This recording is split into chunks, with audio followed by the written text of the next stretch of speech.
Good morning, students. Last class we are discussed about the blood groups.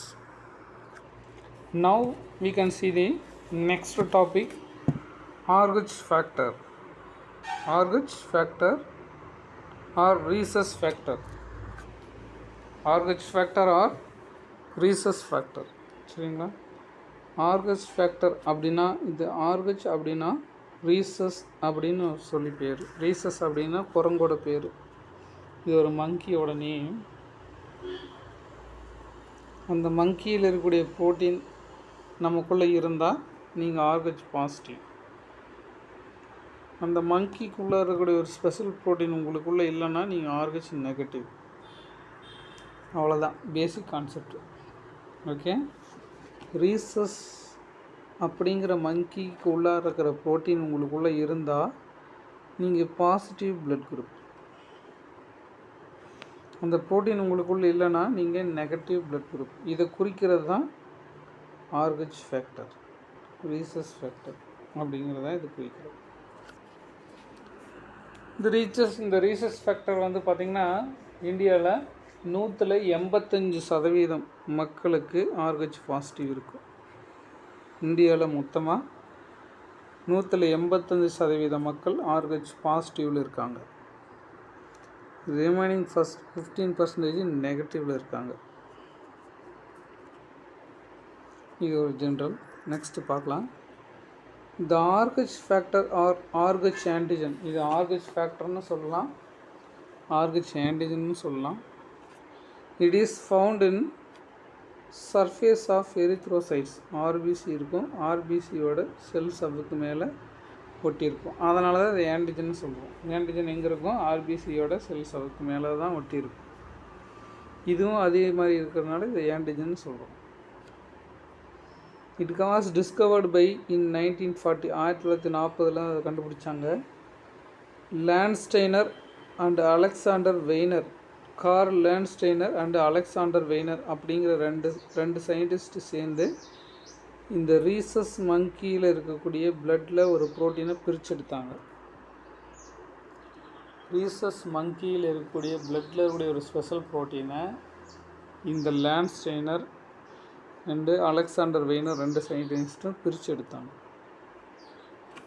அந்த குரங்கோட முழு பேர் Macaca rhesus. Macaca rhesus and later then human beings. அதுக்கப்புறமா மனிதனுக்குள்ளே அந்த ப்ரோட்டீன் ஒரு சில பேர்த்துக்கு இருக்குது அப்படிங்கிறத கண்டுபிடிச்சாங்க. The term RH factor refers to immunogenic D antigen of RH blood group system. அந்த ஒரு ப்ரோட்டீன் சொன்னோம் இல்லையா, அந்த ப்ரோட்டீனுக்கு பேர் டி ஆன்டிஜன். RH மகாகா குரங்கில் இருக்கக்கூடிய டி ஆன்டிஜன் உனக்குள்ளே இருந்தால் நீ பாசிட்டிவ், உனக்குள்ளே இல்லைன்னா நீ நெகட்டிவ். அதுக்கு பேர் டி ஆன்டிஜன். அதுக்கு பேர் என்ன? D antigen. D antigen of RH blood group system. RH blood group சிஸ்டத்துக்கு காரணமானது டி ஆன்டிஜன் அப்படிங்கிற ஒரு ஆன்டிஜன். An individual having D antigen called RH positive or RH D positive. ஒரு மனிதனுக்கு டி ஆன்டிஜன் அவன் பாடிக்குள்ளே இருந்தால் நீ RH பாசிட்டிவ் அல்லது RH D positive. Those without D antigen RH negative. D antigen உன் பாடிக்குள்ளே இருந்தால் நீ பாசிட்டிவ். டி ஆன்டிஜன் உடம்புக்குள்ளே இல்லைன்னா நீ நெகட்டிவ். இது நல்லா ஞாபகம் வச்சுக்கணும். RH factor in the blood is inherited to dominant trait. RH factor உன் உடம்புக்குள்ளே இருந்தால் நீ டாமினன்ட் பிளட் குரூப் வகையை சேர்ந்தவர்கள். RH பாசிட்டிவ் RH நெகட்டிவாக இருந்தால் நீ ரிசசிவ் பிளட் குரூப்பு சேர்ந்தவர்கள். RH பாசிட்டிவ்ங்கிறது டாமினன்ட் குரூப்பு, RH நெகட்டிவ்ங்கிறது ரிசசிவ் குரூப்பு.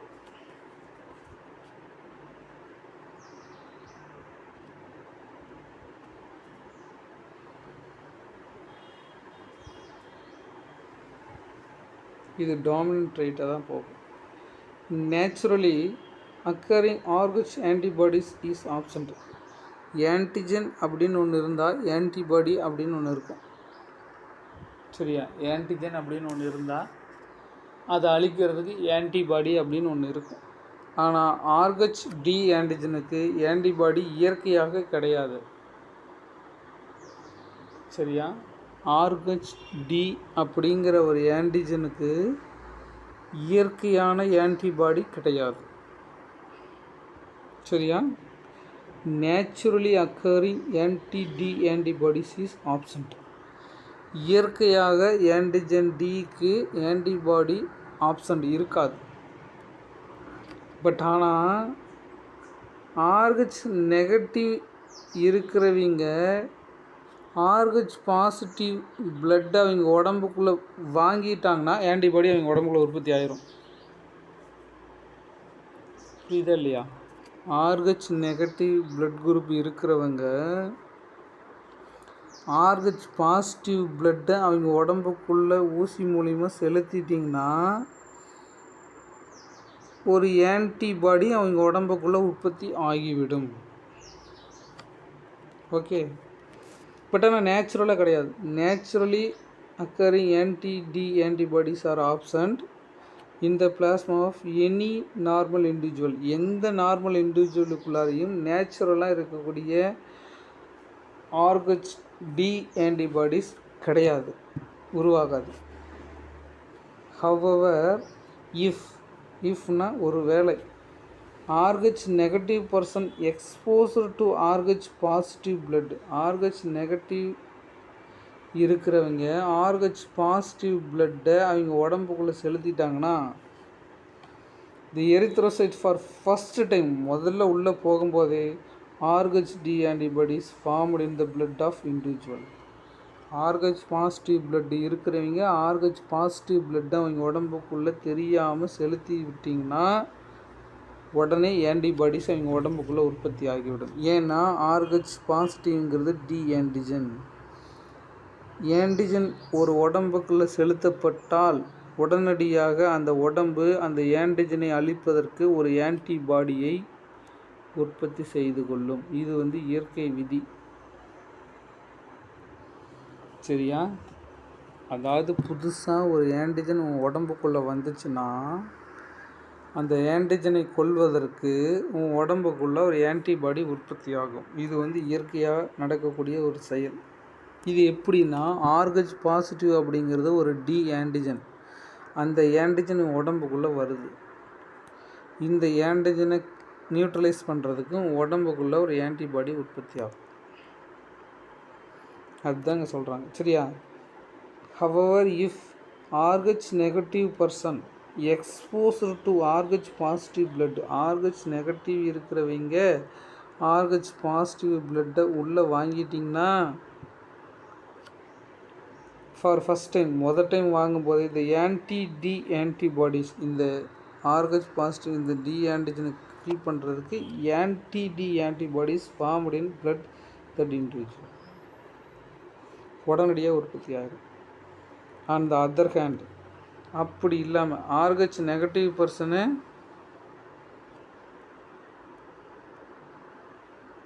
ஆர்கச் பாசிட்டிவ் பிளட்டை வாங்கிட்டாங்கன்னா ஆன்டிபாடிஸ் அவன் உடம்புக்குள்ளே உற்பத்தி ஆகுது. ஆனால் ஆர்கச் பாசிட்டிவ் பர்சன் ஆர்கச் நெகட்டிவ் பிளட்டை வாங்கிட்டாங்கன்னா எதுவும் உற்பத்தி ஆகாது. ஏன்னா ஆன்டிஜன் கிடையாது. ஆர்கச் நெகட்டிவ்க்குள்ளே ஆன்டிஜன் கிடையாது. அதனால் ஒரு பிரச்சனையும் கிடையாது.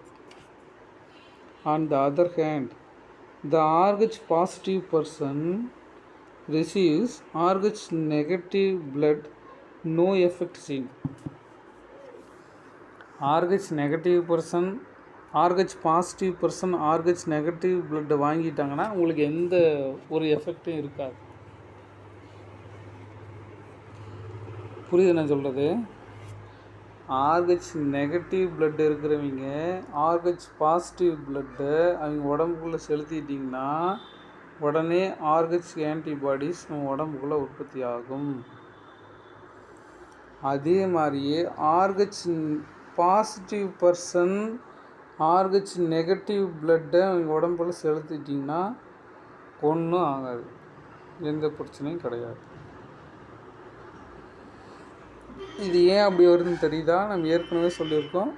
பாசிட்டிவ்னா என்ன அர்த்தம்? அவங்க உடம்புக்குள்ளே டி ஆன்டிஜன் இருக்குதுன்னு அர்த்தம். நெகட்டிவ்னு என்ன அர்த்தம்? ஆன்டிஜனே இல்லை அப்படின்னு அர்த்தம். புதுசாக ஒரு ஆன்டிஜன் உள்ளே வந்ததுன்னா அதை கில் பண்ணுறதுக்கு ஆன்டிபாடி ஃபார்மேஷன் ஆகும். ஆன்டிஜனே இல்லை அப்படின்னா எந்த பிரச்சனையும் கிடையாது. ஓகே, இது நல்லா தெரிஞ்சு வச்சுக்கோங்க.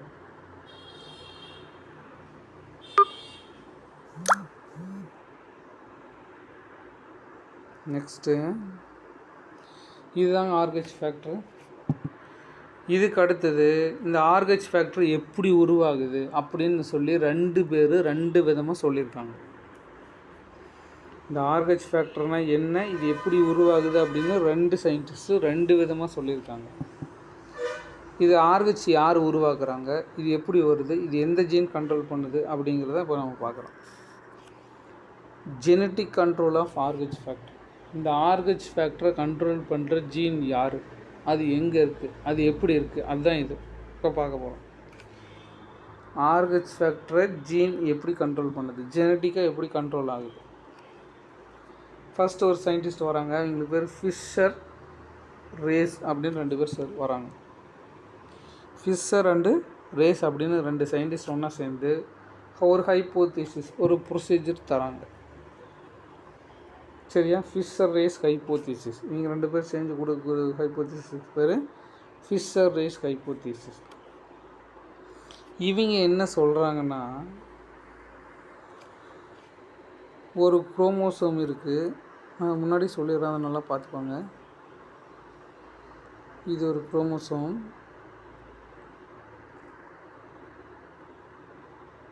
சரியா? இது ஒரு குரோமோசோம். இந்த குரோமோசோமுக்குள்ளே 3 ஜீன் இருக்குது அப்படின்னு சொல்கிறாங்க. இவங்க ஒரு குரோமோசோமுக்குள்ளே 3 ஜீன் இருக்குது. இந்த 3 ஜீனும் டாமினன்ட் ரிசெசிவ் 2 வேறு மாதிரி இருக்கும். ஒரு ஜீன் வந்து டாமினண்ட்டாக இருந்தால் அது கேபிட்டல் C. அந்த குரோமோசோமில் 3 ஜீன் இருக்குது. ஒன்று C, இன்னொன்று D, இன்னொன்று E அப்படின்னு 3 ஜீன் இருக்குது. இந்த CDE அப்படின்னு 3 ஜீனும் டாமினண்ட்டாக இருந்தால் அது கேபிட்டல் C, ரிசெசிவாக இருந்தால் ஸ்மால் c. சரியா? இந்த 3 ஜீனில் இது டாமினண்ட்டாக இருந்தால் கேபிட்டல் D, ரிசெசிவாக இருந்தால் ஸ்மால் d.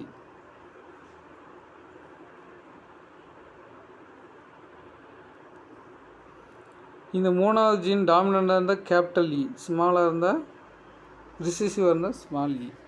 இந்த மாதிரி 3 ஜீன் இருக்குது அப்படின்னு சொல்லியிருக்காங்க. அதாவது இந்த ஒன்றா கேபிட்டலாக இருக்கும், இல்லைனா ஸ்மாலாக இருக்கும். ஒன்றா டாமினண்ட்டாக இருக்கும், 2ல் ஏதோ ஒன்றா தான் இருக்கும். சரியா? ஒன்றா கேபிட்டலாக இருக்கும், இன்னொன்று சரி. இப்போ வந்து ஒருத்தருக்கு வந்து இப்படி இருக்குன்னு வச்சுக்கோங்க. CDE/CDE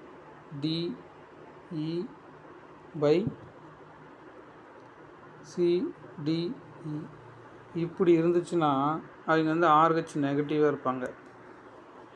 இவங்க என்ன சொல்கிறாங்கன்னா, இந்த CDEன்னு 3 சொல்கிறோம் இல்லையா, இந்த 3ல் இந்த Cயும் Dயும் Eயும், இந்த Cயும் Eயும் நமக்கு கணக்கு கிடையாது. இந்த D மட்டும்தான் கணக்கில் எடுத்துக்கணும்னு சொல்கிறாங்க. இவங்க 3 ஜீன் சொல்கிறாங்க. 3 ஜீன்லேயும் D மட்டும்தான் கணக்கில் எடுத்துக்கணும்.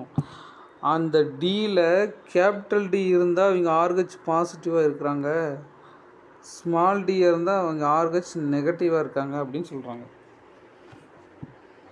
சரி, மறுபடியும் சொல்கிறேன் பாருங்கள். ஒரு குரோமோசோமில் 3 ஜீன் இருக்குது. ஒன்று C, இன்னொன்று D, இன்னொன்று E. இந்த மாதிரி 3 ஜீன் இருக்குது. 3 ஜீனும் டாமினண்ட்டாகவும் இருக்கும், ரிசெசிவாக இருக்கும். டாமினண்ட்டாக இருந்தால் இந்த கேபிட்டல் C-யாக இருக்கும், ரிசெசிவாக இருந்தால் ஸ்மால் c-யாக இருக்கும். இது டாமினண்ட்டாக இருந்தால் கேபிட்டல் D-யாக இருக்கும், ரிசெசிவாக இருந்தால் ஸ்மால் d-யாக இருக்கும். இது டாமினண்ட்டாக இருந்தால் கேபிட்டல் E-யாக இருக்கும், ரிசெசிவாக இருந்தால் ஸ்மால் e-யாக இருக்கும்.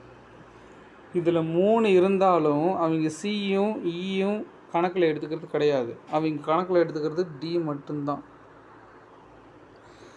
இந்த டியில் கேபிட்டல் டி அல்லது டாமினன்ட் டியாக இருந்தால் இங்கே ஆர்ஹெச் பாசிட்டிவாக இருக்காங்க, ஸ்மால் டி ரிசிசிவாக இருந்தால் இங்கே ஆர்ஹெச் நெகட்டிவாக இருக்காங்க அப்படிங்கிறது ஃபிஷர் அண்ட் ரேஸ் கொடுத்த ஹைப்போதீசிஸ். சரியா? இதுதான் ஃபிஷர் அண்டு ரேஸ் கொடுத்த ஹைப்போதீசிஸ். இப்போ நம்ம சொன்னோம் இல்லையா, அதை அப்படியே மனசில் வச்சுக்கோங்க. வச்சுக்கிட்டு இதை அப்படியே கவனிங்க, உங்களுக்கு புரியும். RH factor involves 3 different pairs of alleles. RH ஃபேக்டருங்கிறது 3 வேறுபட்ட அல்லீலால் தீர்மானிக்கப்படுகிறது. ஒன்று சி, இன்னொன்று டி, இன்னொன்று இ. இந்த மாதிரி 3 ஜீனால் நிர்வகிக்கப்படுது.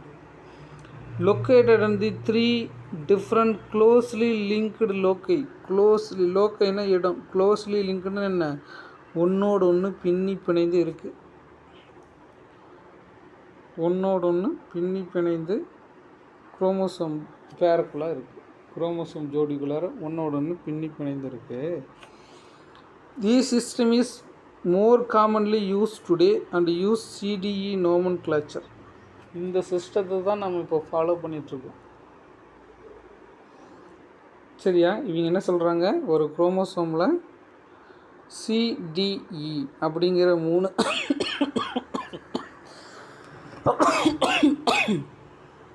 3 அல்லீல்ஸ் வந்து ஒரு குரோமோசோமுக்குள்ளார வரிசையாக அமைஞ்சிருக்கு. இந்த 3 ஜீன் மாறி மாறி அமையிறது தான் பாசிட்டிவ் நெகட்டிவ் வருது அப்படின்னு சொல்கிறாங்க. இது எப்படி நம்ம பார்க்கலாம். இப்போ பாருங்கள், நம்ம சொன்னோம் இல்லையா, above figure pairs of R H alleles CDE. சரியா? Capital D small C, capital D small D, capital E small E, இந்த மாதிரி 3 இருக்குது. occurs in 3 different loci of the homologous chromosome. இதுதான் homologous chromosome. homologous chromosomeல இந்த மாதிரி 3 ஜீன் இருக்குது. 3 ஒன்றோட ஒன்று பின்னி பிணைந்து இருக்குது. The possible phenotypes will be C or C. ஒன்றா கேபிட்டல் சி இருக்கும், இல்லைனா ஸ்மால் சி இருக்கும். D or D, capital D இருக்கும், இல்லைனா ஸ்மால் டி இருக்கும். இஆர்இ, ஒன்றா கேபிட்டல் இ இருக்கும், இல்லைனா ஸ்மால் இ இருக்கும். ரெண்டில் ஏதோ ஒன்று இருக்கும்.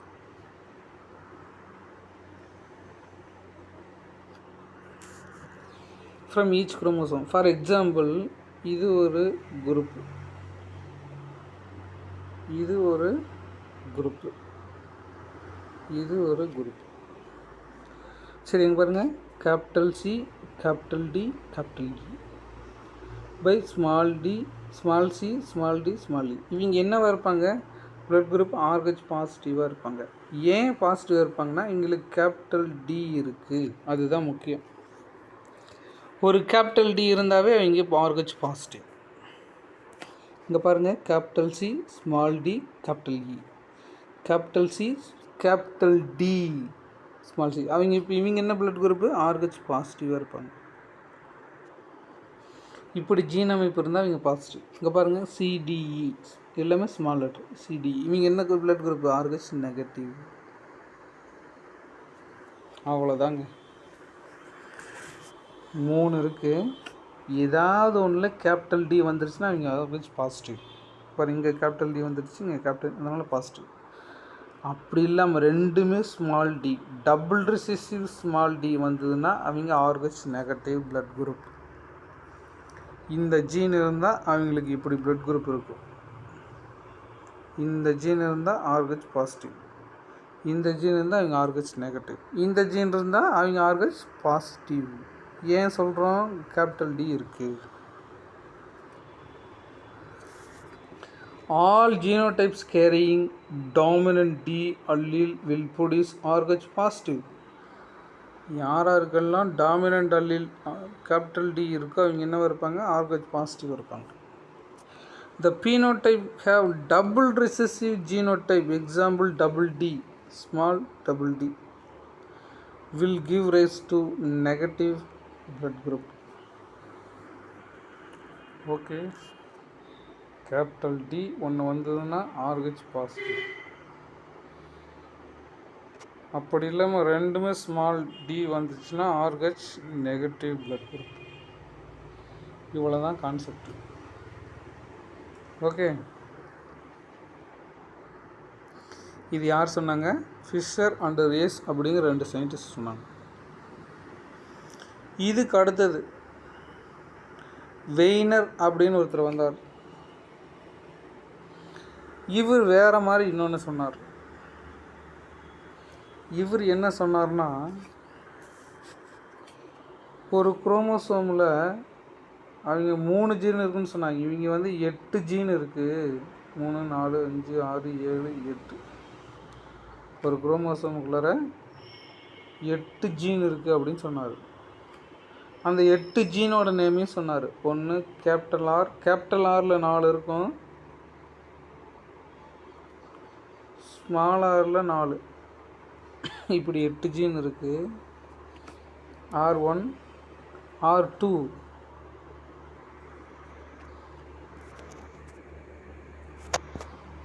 R0, RZ, இப்படி 4 ஜீன் இருக்குது.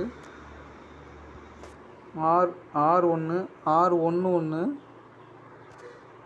R11, RZ1, RY,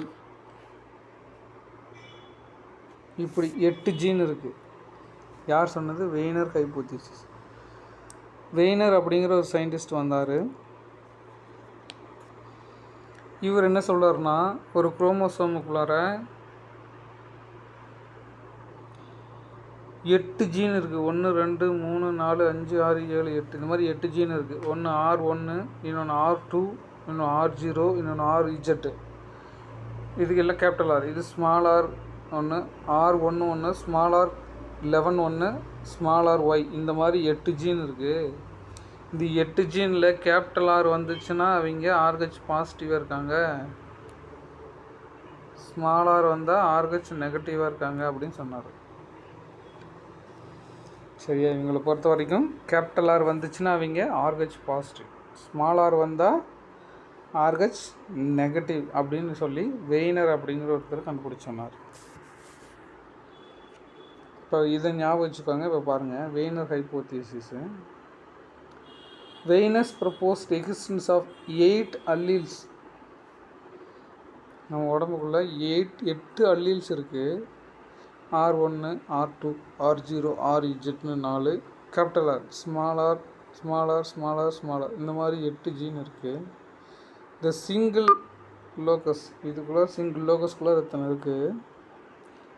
all genotypes carrying dominant capital R alleles will produce RH positive. Capital R வந்துச்சுன்னா RH பாசிட்டிவாக இருப்பாங்க. கேபிட்டல் ஆர் வந்தால் RH பாசிட்டிவ். அப்படி இல்லாமல் 2 ஸ்மால் ஆர் வந்தால் அவங்க RH நெகட்டிவ் அப்படின்னு சொல்லி. புரியுதா?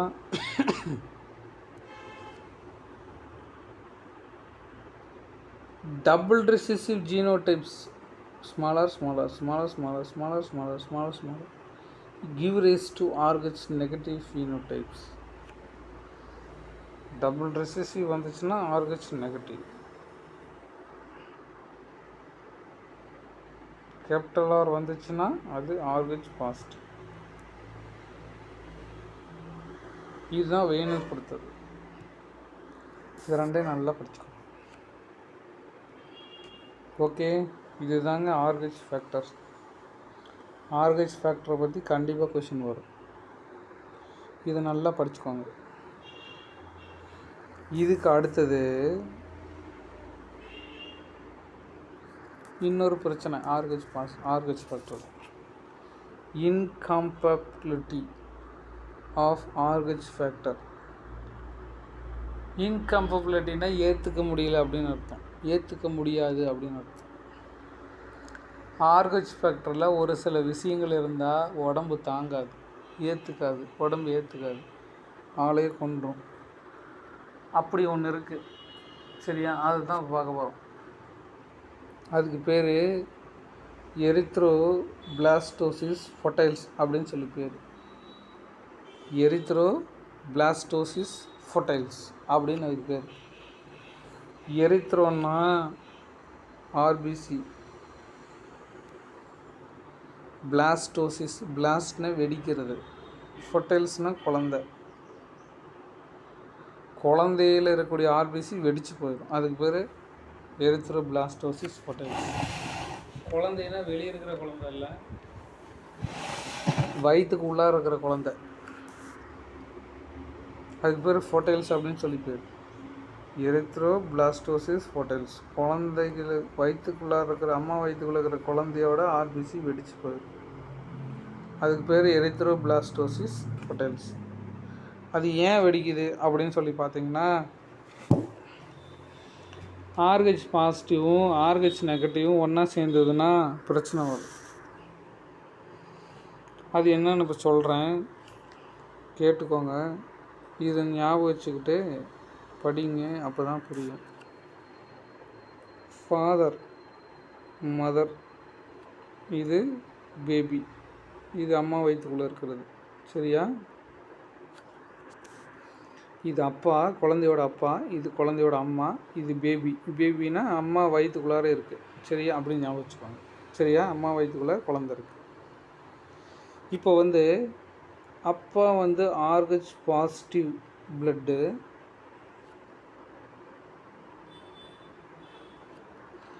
அம்மா ஆர்ஹெச் நெகட்டிவ் பிளட்டு.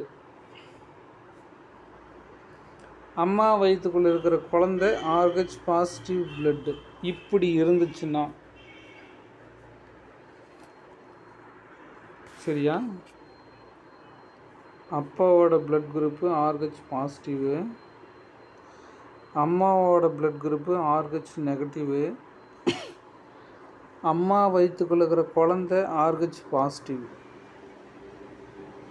இப்படி இருந்துச்சுனால் குழந்தையோட ரத்தம் ஆர்ஹெச் பாசிட்டிவாக இருக்கும், அம்மாவோட ரத்தம் ஆர்ஹெச் நெகட்டிவாக இருக்கும். சரியா? அம்மாவோட ரத்தம் குழந்தைக்குள்ளார போகும்போது இந்த ஆர்ஹெச் பாசிட்டிவும் நெகட்டிவும் சேர்ந்து அந்த குழந்தையோட ஆர்பிசியை கிளம்ப் பண்ண வச்சு ரத்தத்தை உறைய வச்சிடும். சரியா? இது எப்போ நடக்கும் அப்படின்னு சொல்லி கேட்டிங்கன்னா, அந்த அம்மா வயிற்றுக்குள்ளே முதல் குழந்தைக்கு எந்த பாதிப்பும் வராது. ஏன் முதல் குழந்தைக்கு பாதிப்பு வராதுன்னா, இந்த குழந்தையோட ரத்தமும் அம்மாவோட ரத்தமும் அந்த குழந்தை 8வது மாதம் இருக்கும்போது தான் மிக்ஸ்அப் ஆகும். ரெண்டும் கலக்கும். அம்மாவோட பிளட்டும் குழந்தையோட பிளட்டும் கலக்கும். அது வரையும் கலக்காது. இந்த குழந்தை 8வது மாதம் இருக்கும்போதே அம்மாவோட பிளட்டு குழந்தையோட உடம்புக்குள்ளார போயிட்டு வந்தோன்னே கண்டுபிடிச்சிரும் ஆர்ஹெச் பாசிட்டிவ் இருக்குன்னு சொல்லி. இது சென்ஸ் பண்ணிடும். சென்ஸ் பண்ணிவிட்டு இந்த ஆர்ஹெச் பாசிட்டிவை கில் பண்ணுறதுக்கு ஆன்டிபாடி உற்பத்தி பண்ணும். அது உற்பத்தி ஆகிறதுக்கு 3 மாதத்துக்கு மேலே ஆயிரும். அதுக்குள்ளே இந்த குழந்தை டெலிவரி ஆகி வெளியில் போயிடும். புரியுது நான் சொல்கிறது? 8வது மாதத்துலையே இந்த குழந்தையோட பிளட்டை அம்மா செக் பண்ணிடும். செக் பண்ணிவிட்டு ஆர்ஹெச் பாசிட்டிவ் இருக்குதுன்னு கண்டுபிடிச்சிட்டு அதை நியூட்ரலைஸ் பண்ணுறதுக்கு ஆன்டிபாடி உடம்புக்குள்ளே உற்பத்தி ரெடி பண்ணும். அப்படி ரெடி பண்ணுறதுக்கு கிட்டத்தட்ட ஒரு 3 மாதம் ஆகும்.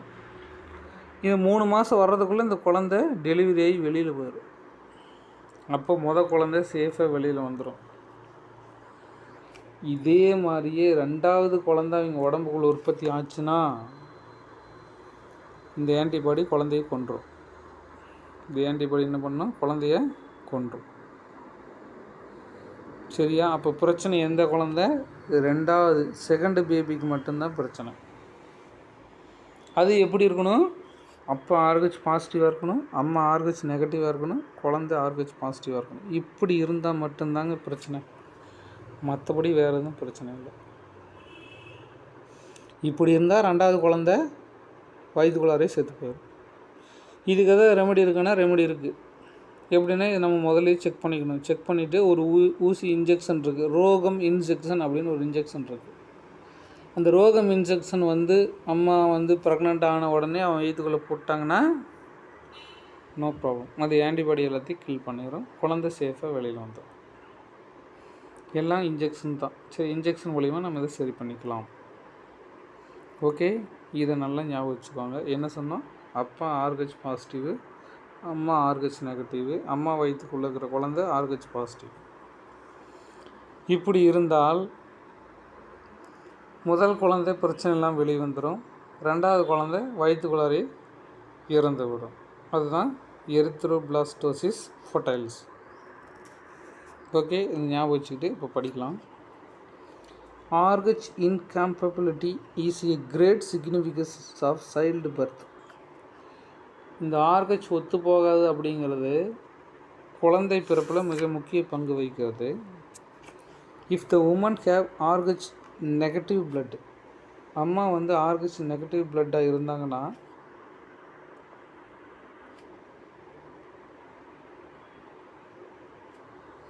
அம்மா என்ன சொல்லியிருக்காங்க? Mother RH negative, the man gets RH positive. மேன்னா அப்பா, அப்பா வந்து RH positive. The foetus may be RH positive, குழந்தை அம்மா வயிற்றுக்குள்ள இருக்கிற குழந்தை RH பாசிட்டிவ். இப்படி இருந்தால்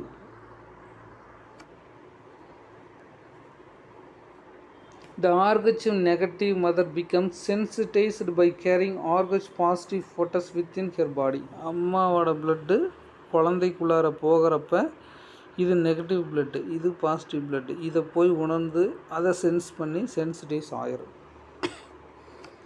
due to the damage of blood vessels during the birth, குழந்தை பிறக்கும்போது பிளட் வெசல்லாம் டேமேஜ் ஆகிறப்ப the mother immune system recognised RH antigens, இந்த அம்மாவோட பிளட்டு குழந்தையோட RH பாசிட்டிவ் ஆன்டிஜனை சென்ஸ் பண்ணிடும். அண்ட் கெட் சென்சிடைஸ்டு, இது உணர்ந்து கொள்கிறது.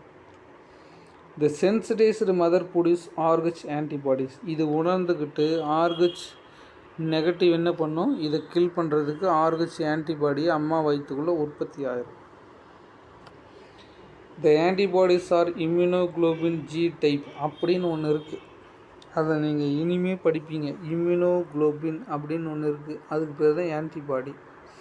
இதில் G டைப்புன்னு ஒன்று இருக்குது, இது மட்டும்தான் தொப்புள் கொடியை தாண்டி போக முடியும், வேறு எந்த டைப்பும் தொப்புள் கொடியை தாண்டி போக முடியாது.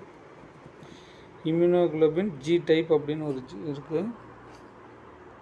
அது வந்து with a small and can cross placenta, placentaனா தொப்புள் கொடி.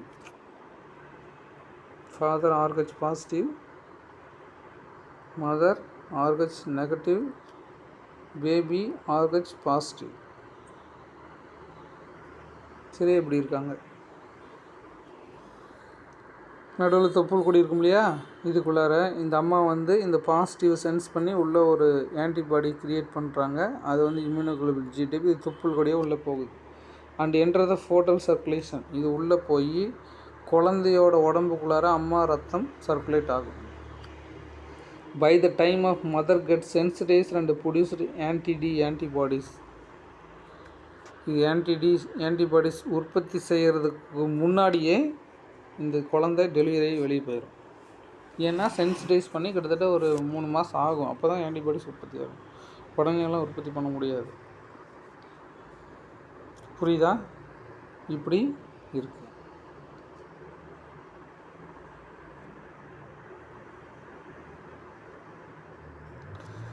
Usually no effect are associated with the exposure of mother to RH positive antigen during the first childbirth.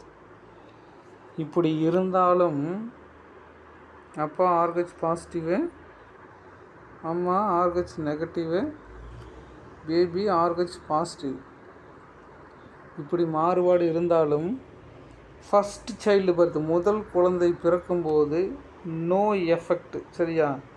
No effect உருவாகிறது இல்லை. ஏன் அப்படின்னா சப்சிக்வெண்ட், ஏன் அப்படின்னா RH positive children carried by the same mother may be exposed to antibodies produced mother against RH antigen. இந்த RH ஆன்டிஜனை mother வந்து sense பண்ணிவிட்டு, சாரி இது நெகட்டிவ், சரியா,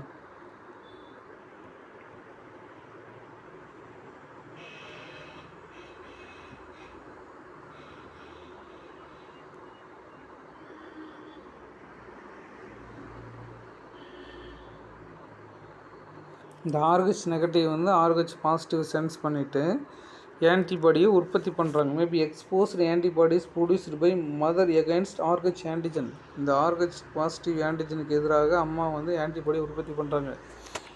which are carried across placenta into fetal blood circulation. These cause hemolysis of fetal RBC resulting hemolytic jaundice and anemia. முதல் குழந்தை சேஃப்டியாக போயிடுது. ரெண்டாவது குழந்தை இதே மாதிரி உற்பத்தி ஆகிறப்ப அம்மாவோட ஏற்கனவே உற்பத்தி செய்யப்பட்ட ஆன்டிபாடிஸ் தொப்புள் கொடிய வழியாக இரண்டாவது குழந்தையோட உடம்புக்குள்ளார போய் சர்க்குலேட் ஆகும். அப்படி சர்க்குலேட் ஆகிறப்ப இந்த ஆன்டிபாடிஸ் என்ன பண்ணும், இந்த ஆர்ஹெச் பாசிட்டிவை அட்டாக் பண்ண ஆரம்பிக்கும். அதை போய் தாக்கி அதை நியூட்ரலைஸ் பண்ண ஆரம்பிக்கும். அப்படி நியூட்ரலைஸ் பண்ணும்போது இந்த ஆன்டிஜன் எங்கே இருக்கும், ஆர்பிசிக்கு மேலே இருக்கும். அந்த ஆர்பிசி சிதைக்கப்படுகிறது. சரி, எங்கே பாரு, which are carried across placenta, தொப்புள் கொடி வழியாக உள்ளே போயிட்டு ஃபோட்டல் பிளட் சர்க்குலேஷன், ஃபோட்டல்னா குழந்தையோட பிளட் சர்க்குலேஷனுக்குள்ளே உள்ளே போய் கலந்துருது.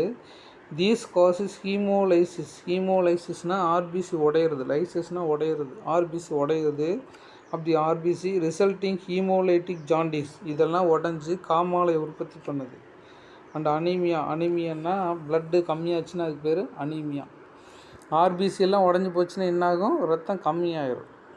சரியா, என்னாகுது, இந்த அம்மா வயிற்றில் உற்பத்தியான ஆன்டிபாடி குழந்தை வயிற்றுக்குள்ளார போய் எப்போ ரெண்டாவது குழந்தை ஞாபகம் வச்சுக்கணும், முதல் குழந்தைக்கு இல்லை, ரெண்டாவது குழந்தைக்கு உள்ளே போய் ரெண்டாவது குழந்தையோட ரத்த ஓட்டத்துக்குள்ளாரெல்லாம் கலந்துட்டு இந்த ஆர்ஹெச் பாசிட்டிவ் அம்மாவோட உடம்புல உற்பத்தியான ஆன்டிபாடி ஆர்ஹெச் பாசிட்டிவை அட்டாக் பண்ணி அதை அழிக்கும். அது எங்கே இருக்குது, ஆர்பிசி மேலே இருக்குது. அப்போது என்னாகும், ஆர்பிசி அழிக்கப்படுகிறது, ஆர்பிசி உடஞ்சிரும். எல்லா ஆர்பிசியும் உடையும், எல்லா ரத்த செல்களும் உடைஞ்சு அழிஞ்சு போகும். இப்படி எல்லா ஆர்பிசியும் உடஞ்சி போச்சுன்னா என்ன ஆகும், குழந்தை உயிரோடு இருக்குமா, குழந்தை தாங்காது, உடனே போயிடும், வயிற்றுக்குள்ளாரி சுத்தம். சரியா, இதை சரி பண்ணிக்கலாம், ஊசி போட்டு நம்ம சரி பண்ணிக்கலாம். எப்படி ஊசி போட்டோன்னு பார்க்கலாம்.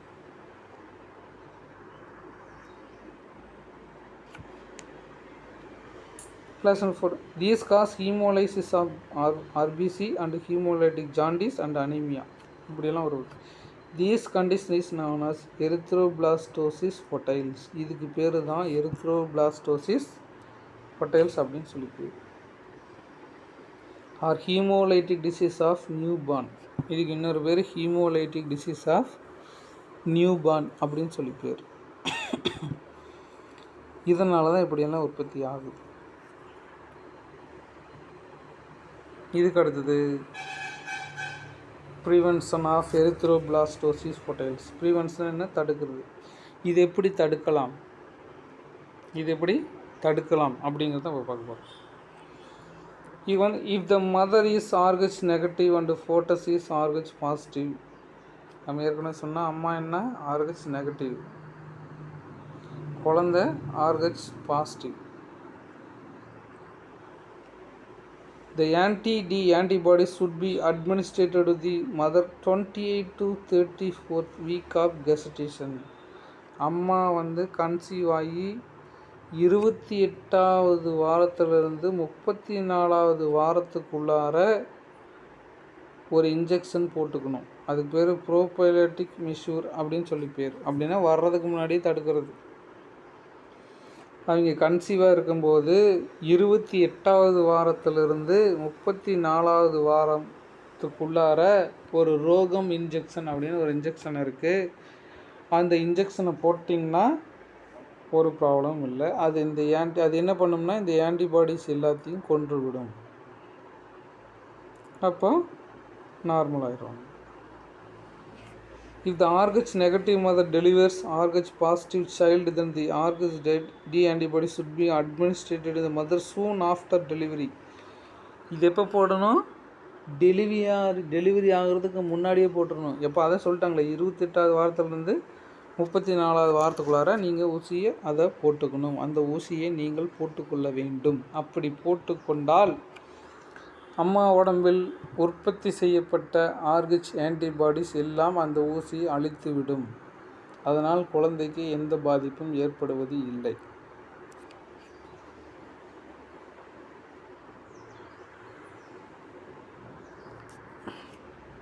These developed passive immunity and prevents the formation of anti-D antibodies. இது என்ன பண்ணுது, அம்மா உடம்புக்குள்ள உற்பத்தியான அந்த ஆன்டிபாடிஸை தடுப்பதற்கு ஒரு இம்யூனிட்டி டெவலப் பண்ணுது, பேசிவ் இம்யூனிட்டி டெவலப் பண்ணுது and prevents the formation of anti D antibodies. இதுக்கப்புறமா அதுக்குள்ளார ஆர்கச் ஆன்டிபாடிஸ் அவங்க அம்மா வயிற்றுக்குள்ளே உற்பத்தி ஆகாமல் இது தடுத்து நிறுத்தி விடுகிறது. In mother body by destroying Rh fatal RBC before immune system is sensitized. அம்மா உடம்பு அதை உணர்ந்து Rh ஆன்டிபாடிஸ் உற்பத்தி பண்ணி அதை கொல்றதுக்கு முன்னாடியே இதை அதை தடுத்து நிறுத்தி விடுகிறது. These cases done whenever the woman attains pregnancy. இவங்க ப்ரெக்னன்சியாக இருக்கும்போது இந்த செயலை செய்து கொண்டால் இரண்டாவது குழந்தையும் பாதுகாப்பாக பெற்றெடுக்கலாம். இதுதாங்க எரித்ரோபிளாஸ்டோசிஸ் பொட்டைல்ஸ் அப்படிங்கிற டாபிக். இதை கொஞ்சம் நல்லா பார்த்துக்குங்க.